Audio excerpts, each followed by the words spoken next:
your love are available to anyone, without conditions, without needing to be earned. And in the male unconscious, this reduces your value. A man is not only seeking love, he seeks admiration. He wants to feel that he has won something valuable, that his presence, effort, and dedication have a purpose. If he perceives that he doesn't need to make an effort, that your love is already guaranteed, his vital drive for conquest dulls. Not because he is a bad man, but because it is part of his instinctive nature. Jung states it precisely in Symbols of Transformation. Passion ignites in the human heart when the object of desire is wrapped in mystery and inaccessibility. When a woman disappears as an emotional challenge, desire also disappears. Many times, in the name of love, a woman gives all her time, her attention, her social life, her projects, and without realizing it, she places the man at the center of her existence. This devotion, though noble in its intention, is toxic for attraction. A woman who stays active in her own world, who nurtures friendships, pursues passions, invests in her personal growth, sends a much more powerful message. I choose you because I want to, not because I need to, and that emotional freedom is profoundly seductive. Do you want to be unforgettable to a man? Don't give him your life. Give him the opportunity to be part of it without making him its absolute center. Be a complete universe he wishes to orbit, not a satellite revolving around him. The perfect balance lies in showing sincere interest without dependency, in demonstrating affection without urgency, in offering presence without unconditional availability.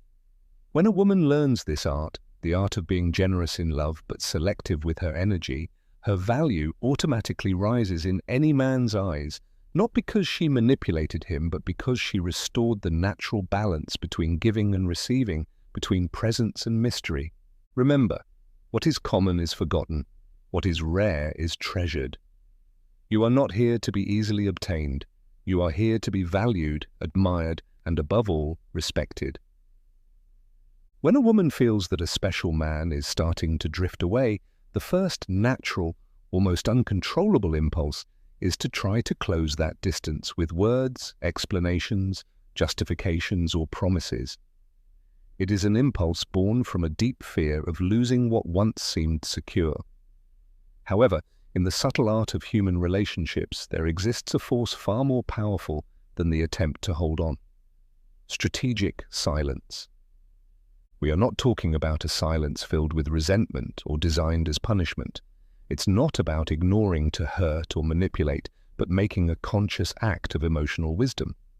As Jung stated in The Dynamics of the Unconscious, resisting an impulse is not repression, it is transformation. True silence is a transformation of anxiety into serenity, of need into power. It is in silence that who you truly are is revealed.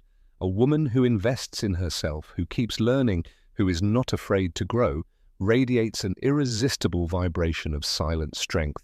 She doesn't need to talk about her worth. She radiates it. On the deepest level, the soul must also be nourished, reconnecting with authentic friendships, dedicating time to causes that inspire you, surrounding yourself with beauty, art, nature, everything that reminds you that your life has a greater purpose than simply being loved by someone else. The energy that was once directed toward him now becomes a centrifugal force that builds your own universe.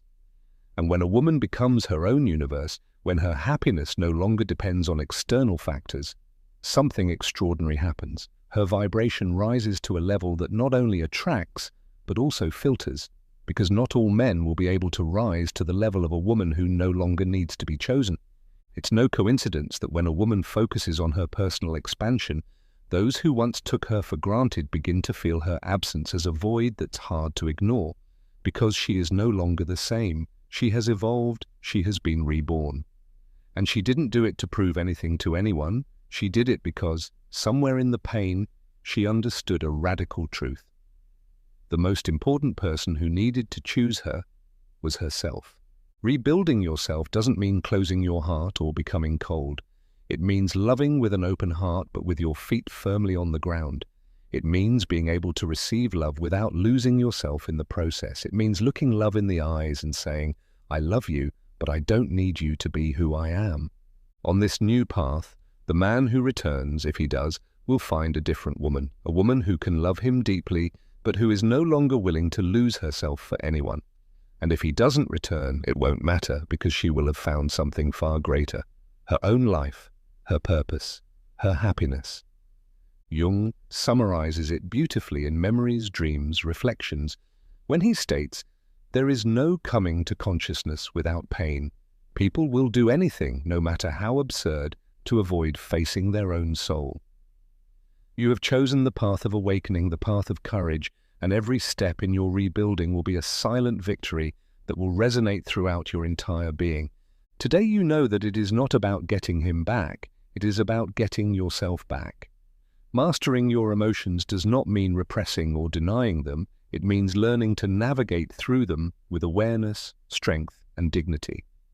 In the process of reclaiming personal power, the difference between an unforgettable woman and a forgotten one lies in her ability to master her emotional impulses, especially during moments of greatest vulnerability. When a man begins to pull away, a woman's instinctive desire is to seek answers, to force encounters, to demand explanations. It is human. It is understandable.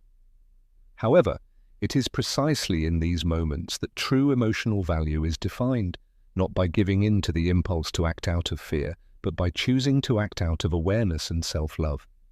Carl Jung, in The Ego and the Unconscious, points out that the greatest obstacle to progress is the projection of our internal conflicts onto the external world. If we allow anxiety to direct our actions, we project that anguish onto the other, burdening the relationship with unsustainable pressure. But if we are capable of holding ourselves emotionally, without demanding, without chasing, without begging, then we rise above the storm and become a beacon of stability. Emotional mastery is therefore the ability to observe the inner storm without becoming it.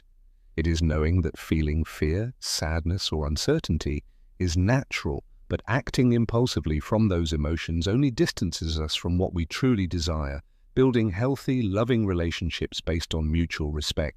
This is where we must understand the crucial difference between healthy desire and toxic attachment. Wanting someone is natural, even beautiful. But depending emotionally on their presence to feel valuable destroys any possibility of authentic love. Attachment, unlike desire, stems from internal lack. It makes us believe that our happiness depends on another person, and by surrendering our power in that way, we become vulnerable, anxious, and ultimately less attractive. A woman who masters her emotions does not deny her feelings, but she also does not let them control her. She can miss a man deeply, yet still choose not to call him. She can long for a response, yet still choose silence. She can feel the impulse to reach out, yet still choose to remain centered. This inner strength is neither cold nor distant. It is the highest expression of self-love. It is the ability to say to oneself, "My worth does not change with the presence or absence of anyone. I am enough. I am whole." And this energy is so powerful, so magnetic, that it transcends words. It can be felt in the way you walk, in your gaze, in the way you exist in the world. A woman who does not need to be chosen to know her worth emits a vibration that no man can ignore. Emotional mastery not only transforms dynamics with others, it transforms your entire life. It frees you from the roller coaster of emotions dependent on external factors and places you firmly in the driver's seat of your emotional destiny. And when a woman reaches this level of maturity, she stops being just an option and becomes a conscious choice, sought after, admired. Jung also reminds us in The Psychology of Transference that he who looks outside dreams, he who looks inside awakens. Emotional mastery is precisely that awakening, to stop seeking outside what can only be found within. Today you know that mastering your emotions is not about denying your humanity, but honoring it.